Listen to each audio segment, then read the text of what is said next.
بارگاہ میں میرے نبی نے دعا کی ہے، رب ذوالجلال نے اس دعا کو قبول کیا ہے، اب اس کا اجر کیا ہوتا ہے؟ آئیں ذرا جا کر پوچھیں جابر بن عبداللہ انصاری سے کہ شہید کا اجر کیا ہے۔ حضرت جابر بیٹھے ہوئے ہیں، مسجد نبوی شریف ہے، مسجد نبوی میں بیٹھ کر آپ کی آنکھوں میں آنسو ہے، میرے لجپال کریم آقا تشریف لائے ہیں۔ اگر آپ نے جب جابر کو دیکھا، میرے لجپال کریم آقا نے فرمایا جابر کیا بات ہے، تیری آنکھ میں آنسو کیوں ہے؟ حضرت جابر عرض کرنے لگے یا رسول اللہ صلی اللہ علیہ وسلم، ابا جان گئے تھے جنگ میں، ابا جان گئے تھے آپ کی عزت کی حفاظت کرنے کے لیے، ابا جان گئے تھے آپ کی ناموس کے لیے لڑنے کے لیے، کافروں کے ساتھ لڑتے ہوئے شہید ہو گئے ہیں، باپ تھا دکھ ہے، باپ تھا تکلیف ہے، باپ کی یاد آئی ہے، آنکھ میں آنسو آگے، لیکن ذہن میں ایک خیال آیا ہے نہ جانے رب تعالیٰ نے میرے باپ کے ساتھ معاملہ کیا کیا ہوگا۔ یا رسول اللہ صلی اللہ علیہ وسلم، یہ تو مجھے یقین ہے کہ رب ذوالجلال نے میرے باپ کو آپ کے صدقے میں جنت عطا فرما دی ہے۔ یا رسول اللہ صلی اللہ علیہ وسلم، یہ تو مجھے یقین ہے کہ رب تعالیٰ نے آپ کے صدقے میرے باپ کو جنت عطا کر دی، لیکن میرا باپ اس وقت کس حال میں ہے یہ میں جاننا چاہتا ہوں، یہ میں دیکھنا چاہتا ہوں۔ اب لجپال کریم آقا کی بارگاہ میں حضرت جابر بن عبداللہ انصاری نے سوال کیا ہے، میرے لجپال کریم آقا نے اپنی آنکھوں کو بند فرمایا ہے، سنیو قربان نہ جاؤ تمہارے عقیدے پر، اور ناز کرو اپنے قدروں پر، ناز کرو اپنی قسمت پر کہ رب تعالیٰ نے تمہیں وہ عقیدہ دیا ہے کہ تم نبی کے غیب کو بھی مانتے ہو اور اختیار کو بھی مانتے ہو۔ تم نبی کے غیب کو بھی ماننے والے ہو، تم نبی کے اختیار کو بھی ماننے والے ہو۔ جو اختیار کو نہ مانے وہ اس حدیث کو پڑھے گا کیسے؟ جو غیب کو نہ مانے وہ اس حدیث کا ترجمہ کیسے کرے گا؟ میرے لجپال کریم آقا نے آنکھوں کو بند کیا ہے، تھوڑی دیر کے بعد آنکھوں کو کھول کر مسکرا پڑے، فرمانے لگے جابر مبارک ہو تمہیں، رب تعالیٰ نے تیرے باپ کو جو ہے جنت عطا کر دی ہے۔ اور جابر سنو، ساری کائنات جو ہے رب ذوالجلال سے جب باتیں کرے گی، رب تعالیٰ بیچ میں ایک پردہ رکھے گا، لیکن جابر تمہیں پتا ہے تیرا باپ رب تعالیٰ کے سامنے اس وقت بغیر پردے کے بیٹھا ہوا ہے۔ اس وقت تیرا باپ جو ہے رب ذوالجلال کی بارگاہ میں بغیر پردے کے بیٹھا ہوا ہے۔ آگے جابر بن عبداللہ انصاری تھے، صحابی تھے، وہابی نہیں تھے۔ آپ نے جملہ بول دیا، آپ نے عرض کی یا رسول اللہ صلی اللہ علیہ وسلم، جو یہ دیکھ سکتے ہیں کہ رب تعالیٰ میرے باپ کے ساتھ بغیر پردے کے ملاقات کر رہا ہے، اگر آپ ملاقات کو جانتے ہیں پھر بات کو بھی جانتے ہوں گے، ذرا یہ فرمائے نا رب تعالیٰ میرے باپ سے بات کیا کر رہا ہے؟ میرے لجپال کریم آقا مسکرائے ہیں، مسکرا کر فرمانے لگے اے جابر، رب تعالیٰ نے تیرے باپ سے یہ فرمایا ہے اے عبداللہ، اے میرے بندے، تو میری خاطر اپنا سر کٹا کر آیا ہے، میں نے تمہیں جنت عطا کر دی، کیا تم مجھ سے راضی ہے؟ پلٹ کر تیرے باپ نے عرض کی ہے اے رب ذوالجلال، تیری نعمت کے کیا کہنے، تیرے فضل کے کیا کہنے، لیکن مالک و مولا تجھ سے ایک چیز مانتا ہو۔ یا رسول اللہ صلی اللہ علیہ وسلم پوچھا گیا، حضرت جابر نے عرض کی یا رسول اللہ صلی اللہ علیہ وسلم، ابا جان نے رب سے کیا مانگا ہے؟ تو آقا علیہ السلام نے فرمایا اے جابر، تیرے باپ نے کہا ہے کہ رب ذوالجلال مجھے زندگی دے، مجھے زندگی دے، میں تاکہ زمین پر جاؤ۔ زمین پر جانے کے بعد میرے سامنے کافر آئے، کافر بڑا طاقتور ہو، کافر جو ہے بڑا دلیر ہو، بڑا شاذور ہو، وہ مجھ سے لڑے، میں اس سے لڑوں، پھر تیری بارگاہ میں اپنا سر کٹاؤں۔ رب تعالیٰ نے فرمایا نا نا، زندگی ایک بار ملتی ہے، ذرا یوں یہ بتا میرے بندے، تو میری خاطر سر کیوں کٹوانا چاہتا ہے؟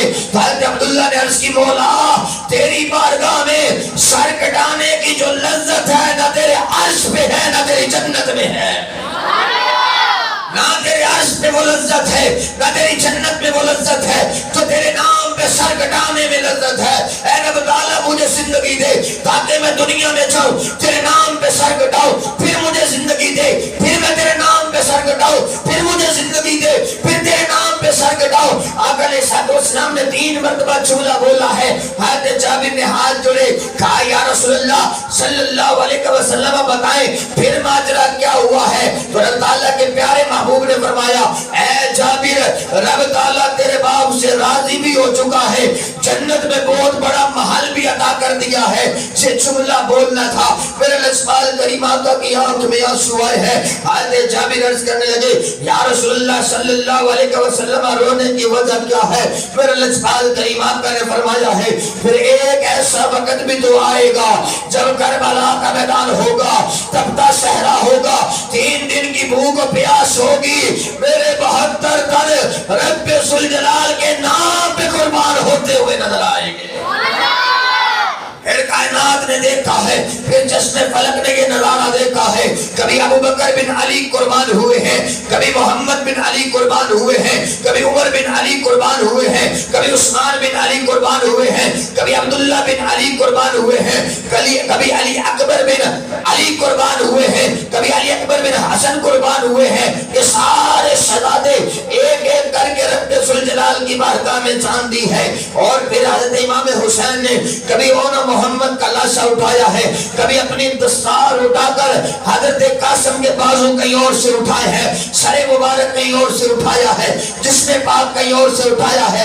ہر چیز خاندان سارے کا سارا اور جتنے باقی صحابہ تھے جب سارے شہید ہو گئے, پھر امام علی مقام خود جب تیار ہو کر گئے ہیں, آپ اپنے سلجنا پر جب بیٹھے ہیں, آپ اپنی اس دلدل پر جب بیٹھے ہیں, آپ نے پردہ دار خاتون کو فرمایا ہے, اے پردہ نشین خاتون, اے اہل بیت اطہار سے تعلق رکھنے والی میری بہن, اے زینب سنو, ہم نے رب سے جو رب ذوالجلال نے امتحان لینا تھا لے لیا ہے. اب ہمارا امتحان ختم ہونے کو ہے, تمہارا امتحان شروع ہونے کو ہے. ایسا کرنا, میری شہادت کے بعد اپنے بال نہ نوچنا, میری شہادت کے بعد اپنا سینہ نہ پیٹنا, میری شہادت کے بعد گویلا نہ کرنا, بلکہ صبر کرنا. اگر تو صبر کرے گی رب تعالیٰ تمہیں اجر عطا فرمائے گا. پھر میرے امام علی مقام نکلے ہیں یزیدی فوج کی طرف, 36,000 کی فوج ہے, اور قربان جائے اس جملے پر یزید نے 36 ملکوں کو سفارش کی تھی, آؤ میرے ساتھ, میرا ساتھ دو, حسین ابن علی میرے مقابلے میں ہے. وہ اور فوج بلا رہا تھا, اور ادھر امام حسین کہتے تھے کسی نے جانا ہے تو چلا جائے, ہم فوج نہیں بلائیں گے, ہم اکیلے اس کے لیے کافی ہیں. اگر رب تعالیٰ کی طرف سے یہ امتحان مقصود نہ ہوتا, میرا ایمان یہ ہے, میرا ایمان یہ ہے, میرا وجدان یہ کہتا ہے, علی کے بیٹے کے خون میں, ان کی رگوں میں علی المرتضیٰ کا خون تھا. اگر وہ کھڑے ہو جاتے 26,000 کے بجائے 26 لاکھ بھی ہوتے, علی کا بیٹا فتح یاب ہوتا. اب فتح یاب تو حقیقت میں امام والی پاک ہی ہے. آپ پھر گئے ہیں کربلا کے میدان میں, گاجر اور مولی کی طرح جب یزیدیوں کو کاٹنا شروع کیا ہے, پھر وہاں سے انہوں نے آواز لگائی ہے کہ حسین ابن علی سے اس طرح مقابلہ کرنا تیرے اور میرے بس کی بات نہیں, یہ 26,000 کم پڑ جائیں گے. ایسا کرو کہ اگر حسین ابن علی کو شہید کرنا ہے, اس کا ایک ہی طریقہ ہے, چاروں طرف سے حملہ بھی کرو, ساتھ میں اذان دینا شروع کر دو, کیونکہ جب اذان کی آواز حسین ابن علی کے کانوں میں آئے گی, پھر یہ سب کچھ چھوڑ کر نماز کی طرف چلے جائیں گے, پھر یہ نماز پڑھیں گے, عین سجدے کی حالت میں ہوں گے, پھر تم اسے شہید کر دینا.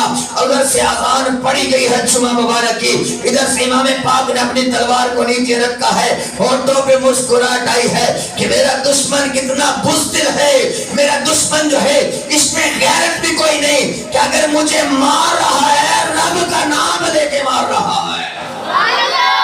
یہ امام علی مقام نے تلوار کو نیچے رکھا ہے, 121 آپ کو تیر لگے ہیں, 34 زخم آپ کو تلوار کے ہیں, 33 زخم آپ کو نیزے کے لگے ہیں. امام علی مقام سر سجدے میں رکھے ہوئے ہیں. اس وقت شمر لعین آیا ہے, شمر لعین نے آ کر امام پاک کا جب سر کاٹنے لگا ہے. اور یہاں پر یہ بھی بات سنیے گا, جو بندہ جس حال میں مرتا ہے اسی حال میں اٹھے گا. اگر کوئی گانا گاتے مرا ہے وہ گانا گاتے اٹھے گا, اگر کوئی شراب پیتے مرا ہے وہ شراب جو ہے نوش کرتے ہوئے قیامت والے دن اٹھے گا.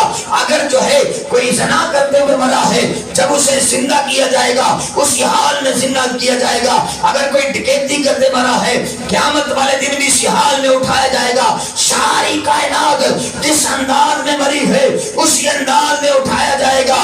قربان نہ جاؤ حسین ابن علی پر، کہ حسین ابن علی جب قیامت والے دن اٹھیں گے تو سجدے کی حالت میں اٹھیں گے۔